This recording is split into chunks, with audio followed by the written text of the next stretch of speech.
What does Boston College need to do to beat NC State on Saturday, and what could hold them back? We're going to talk about all of this and the start of the college basketball season, all on today's Locked On Boston College.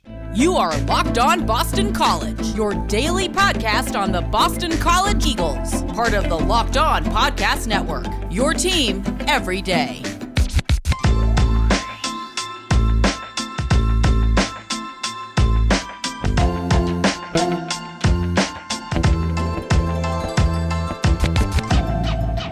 This is Locked On Boston College. I am your host, AJ Black. I am also the editor and publisher of bcbulletin.com.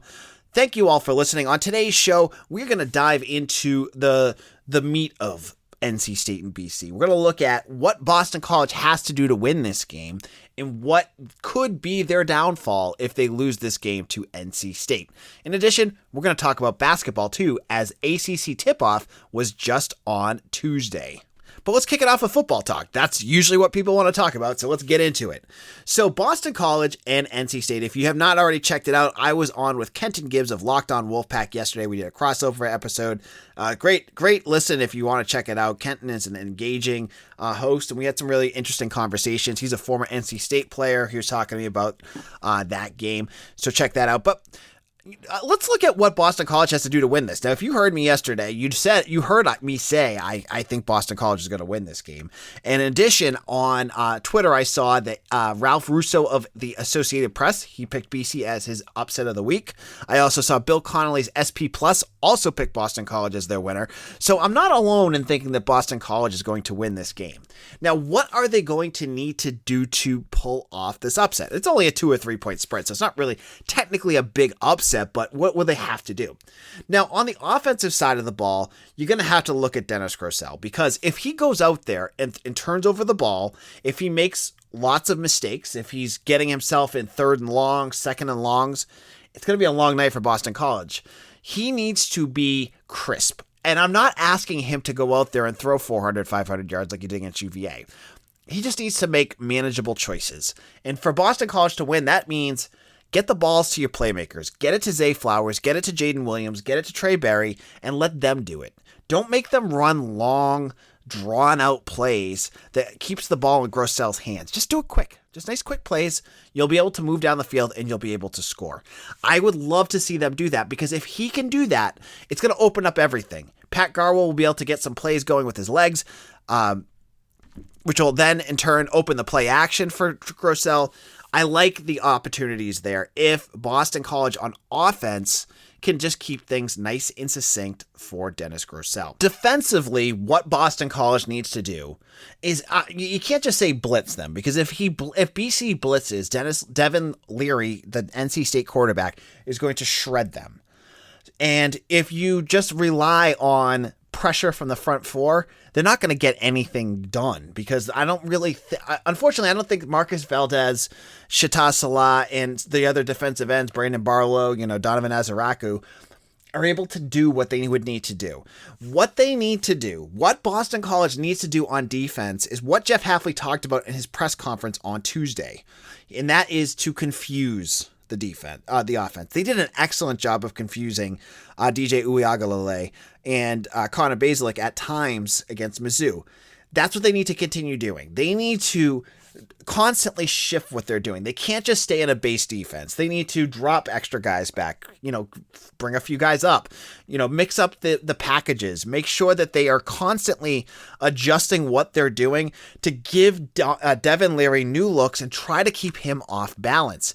If Boston College can keep him off balance, that will give them a better chance of getting them off the field. Boston College is 7th in the country in third down defense, and that is because they've been doing a good job of mixing up what they're doing. And I think that is like, you've been talking about how does BC not keep it vanilla? How do they change things up? That's exactly what Jeff Hafley's been doing with Tem Lokubu.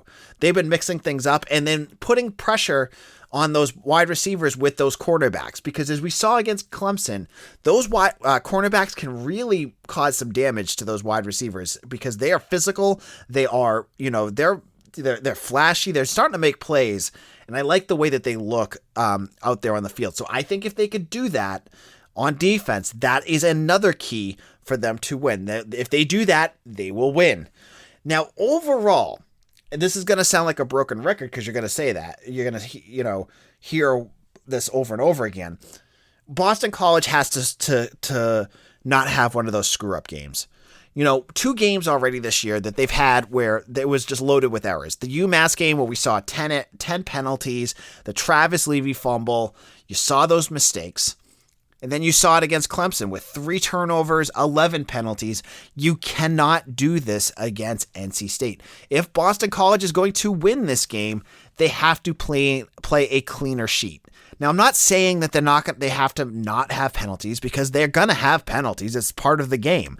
And they may have a turnover or 2. I'm not naive enough to think that, Grosel is going to get through this whole game without an error. But they got to minimize it. Keep it succinct. And maybe keep the plus and minus closer to 0. Like against Clemson, it was -3. If you could keep that at like -1, maybe have a turnover your own if they're going to have 2 turnovers, that would put you in better shape. So I want to see them clean it up a little bit. They've had 2 weeks, a bye week, and they're playing at home. That hopefully they will be able to do this. They haven't played sloppy at home yet. So there is the possibility that they could do that. So those are my 3 keys to winning this game. On offense, keep it simple for Grosel. It'll open things up all around. On defense, it is to continue to confuse and to mix up everything that they're doing, because that's the way that you're going to get the NC State offense off the field. And finally, slow down with the mistakes. That's what Boston College will do if they're going to win this game. And if you like this podcast, I want to recommend Locked On ACC. It's hosted by Candace Cooper, and it has a rotating great group of hosts, including myself. And if you liked yesterday's show, Kenton Gibbs, he does one too. We all join her to talk ACC sports. I'm on there once a week. It's a great way to get into the conference talk. And with basketball opening up and football really hitting its stride, Locked On ACC is where you want to go. You can find Locked On ACC wherever you get your podcasts or on YouTube. Hey guys, it's AJ. So there are a few things in life that aren't fun to talk about. One of them is excessive sweating. When you're sweating through your shirts for no reason, it's embarrassing, right? Some of you may know that I have personally dealt with this. I've talked about it a lot on the show. When I speak in public, I can't help but sweat through my shirt. Now listen, I know this isn't life and death, and there are much worse problems in the world, but let's be honest. In the moment, it feels like a big deal. Nobody likes to pit out during an important speech, interview, or, God forbid, a first date. I'd rather not much think about it, and that's why I use SweatBlock antiperspirant wipes. SweatBlock is stronger and more effective than most clinical antiperspirants. You simply apply it at night before bedtime and go to bed. Next morning you wake up, wash, bam, boom, you're ready to go without the sweat, guaranteed. I know this sounds so simple, but it sounds too good to be true, but I only have to put on SweatBlock once or twice a week, and it keeps me dry the whole time. No more pitting out, no more picking my shirts based on which one will hide the sweat better. If you or someone you love is dealing with this, you have to check out SweatBlock. Get it today for 20% off at sweatblock.com with promo code LOCKEDON, or at Amazon or CVS. This is Locked On Boston College. AJ Black here. Thank you all of you who have made Locked On Boston College your first listen. It means a lot to me. If you every morning when you're going to work turn on Locked On Boston College, it means I'm doing the right things. And I want to thank all of you, because I wouldn't be doing this without you. I mean, I'm not going to do a podcast if you're not going to listen, but you guys are all a great group of listeners. And I want to thank each and every one of you that are out there listening today. Now, we started off with the positives, right? We talked about what Boston College has to do to win, how they take down their first AP top 25 team since 2014. I gave you the blueprint. I gave you, the things on offense, defense, and game planning that they need to do to beat NC State. Now, what are they going to do? What's going to happen that could cause them to lose? This is getting into the negative Nelly section here. We're going to talk about what they could do that could blow this game. And I don't want it to sound like just the reverse of the first half. So there's some certain things that they're going to have to get good at if they're going to win this game. First of all, if they allow Emeka Emezie to run rampant on them and to really, make some big plays, they're going to be in trouble. He is a big-time wide receiver. He's not as good as Zay Flowers, I don't think, but he's good. And they have him out there along with Thayer Thomas, another wide receiver, these are some of the best wide receivers BC has played, or at least they're the best. They're playing at the best level that they played. And we saw what good wide receivers could do against BC when we saw them struggle against Mizzou. The BC's defense has to be able to shut them down. They cannot let up big plays, and they cannot give up explosives like they did a couple times against Clemson last week. So I think that's going to be a big key. Also, if the defense struggles to get a turnover, that's going to be a big one too. I think this is a game that BC has to get a turnover. It's going to be sloppy. It's going to be wet out. This is going to be a game where they're going to need to get NC State off the field, get BC, the fans in Alumni Stadium going. And the best way to do that is with the turnover. They have the team to do it.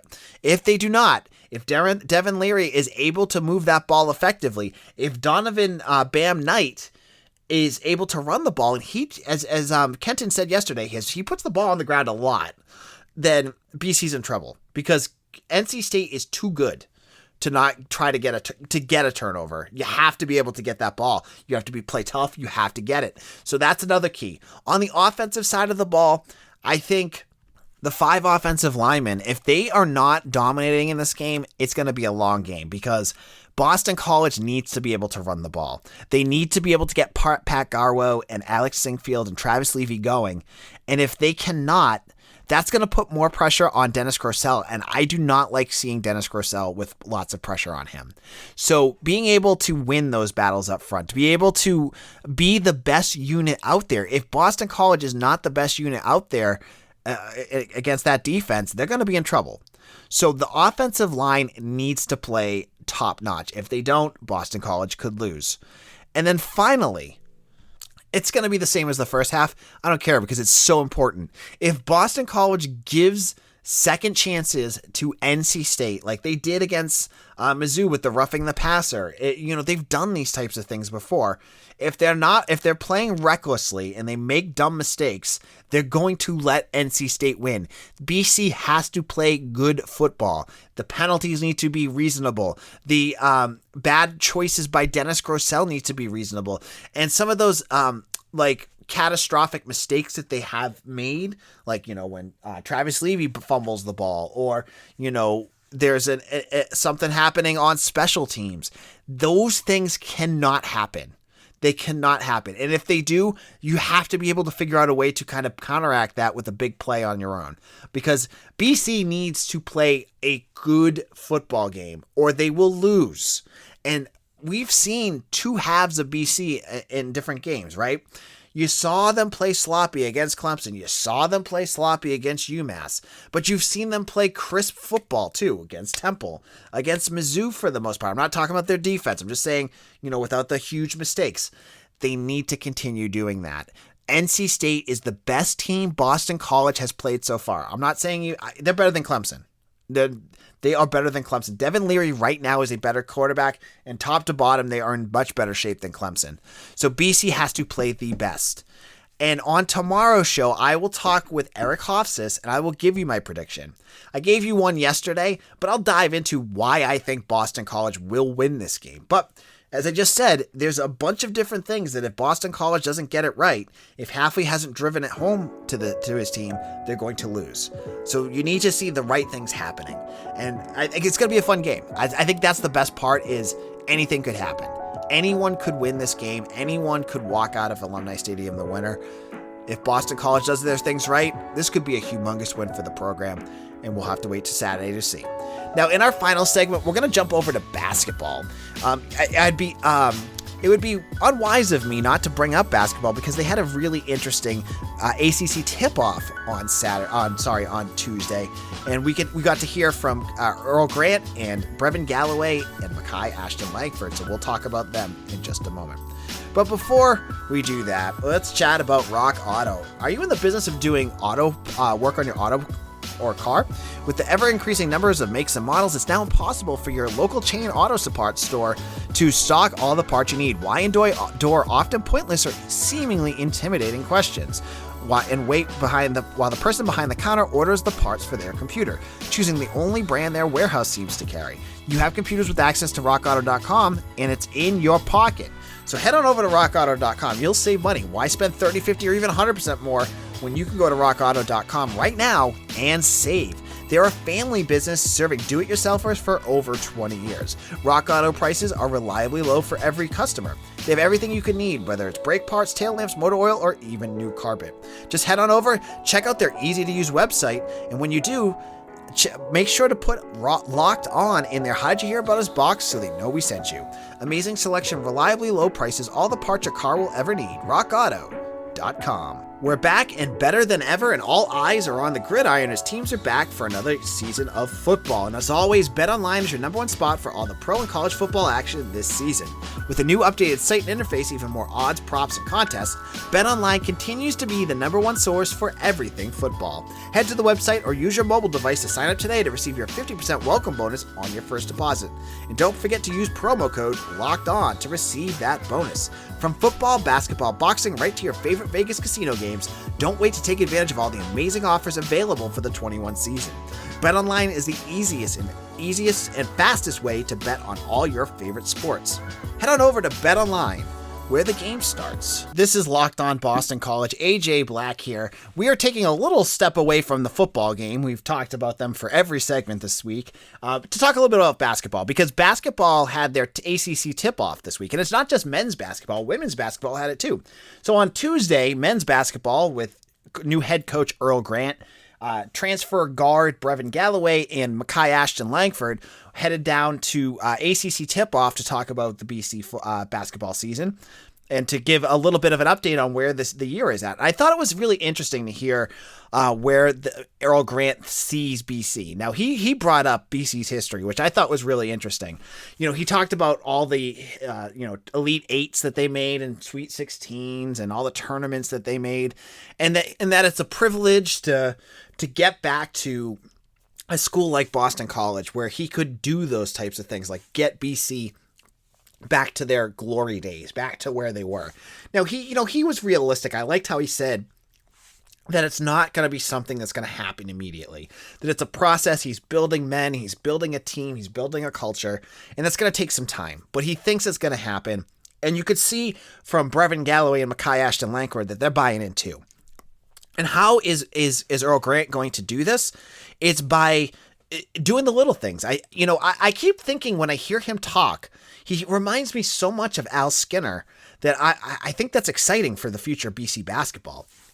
He's talking about the defense, getting those guys with a chip on their shoulder. You know, he talked about that earlier, and guys that want to be there that, maybe had been under recruited. They're going to play defense. They're going to do the small things, and they're going to hustle and play hard. That's what I want to see. I'd much rather see a team that's, a nasty dirt dog, grinded out type of winner than a team that's going to try to score 120 points against Duke, because that's tough. And I liked his sense. I got to see him on the court and see what he's able to do. You see the videos of Earl Grant all over social media, and unlike Christian, which I'm sure he did it too, but it seems like Grant's out there all the time, during practice, guarding, showing footwork, getting into like the nitty gritty things. I love seeing that. I think that's attention to detail, and I love that. And you hear the same language out of him that you hear out of Jeff Hafley, where it's like, I care about these guys. You heard Brevin Galloway say, I've known Coach Grant since, I was 9 years old. He cares about me. He's taught me how to handle my family, how to handle adult situations. That sounds so much like Jeff Hafley. And if that is the mold of what Boston College is building for a coach, sign me up, because that's perfect. That's exactly meets the model of what Men and Women for Others, the style of BC. You're going to get the right guys here. They're going to buy into the system. I liked it. I was impressed. But I have to say, I'm cautiously optimistic with Earl Grant. Jeff Hafley came in and you saw it. You knew immediately, like, this is the right guy. He's bringing in the right guys. Grant, everyone had skepticism. I fully admit that when we were doing the coaching search, I didn't even mention him because I didn't know much about him. And now he's the head coach. He's saying and doing all the right things right now. He's doing a good job on the recruiting trail. But the big question is, how is he going to do when they play? How is his team going to come out? Because right now, BC basketball, I'm guessing almost universally is probably picked last in the ACC. And I don't blame them, because there's a big missing piece of talent there. They lost Jay Heath, they lost CJ Felder, Stephon Mitchell, Rich Kelly. They lost all their scorers. How are they going to replace that? But he's going for that defensive mindset. So if he's got guys in there that can slow down scoring, because that was the issue with BC basketball last year, maybe the turnaround won't be as bad as it looks. Because if he can stall out some of these teams and really kind of grind it out and get some wins, you don't need elite scorers to do that. You get guys like, you get guys out there like DeMar Langford who could score some points, and maybe Mekhi Ashton Langford, you're in better shape. So I'm interested to see what he's going to do. I'm not on board 100% yet, but I think he's going in the right direction. For the first time in a while, I like where BC basketball is going. And as always, I like to mention the women too, because I think they're going to be a fun team this year. They got a lot of talented players there. Taylor Soule is back again. I thought she had kind of an off year last year, but she looks like she's ready to go this year. She's a forward. She went down with Joanna McNamee and Marnell Gorid, their guard. They're going to be a team to watch for this year because they have a lot of returning talent. They have Cameron Schwartz, Clara Ford. Some of these guards and centers that they have, I think, are going to be really talented. They get some really interesting younger players like Ali Timonen coming in, and I think BC women could be fun. We saw it 2 years ago when COVID hit that they were going to make the tournament. Last year they had an off year. This could be the year they turn it around. So they had their day today. I honestly had to go listen to some of what they had to say. I haven't listened to their press conference yet, but just wanted to mention the women because I know they're important as well. So this is Locked On Boston College. We'll be back tomorrow with our big prediction show for NC State. Hear why I think Boston College is going to win, and we'll hear what Eric Hofstas has to say. He's been really hot on BC lately, so I think he might have BC winning, but we'll have to wait to hear what he has to say. I haven't even talked to him yet to find out what his prediction is going to be. So check us out on Twitter. You can find us at Locked On BC. You can find me at AJBlack_BC as well.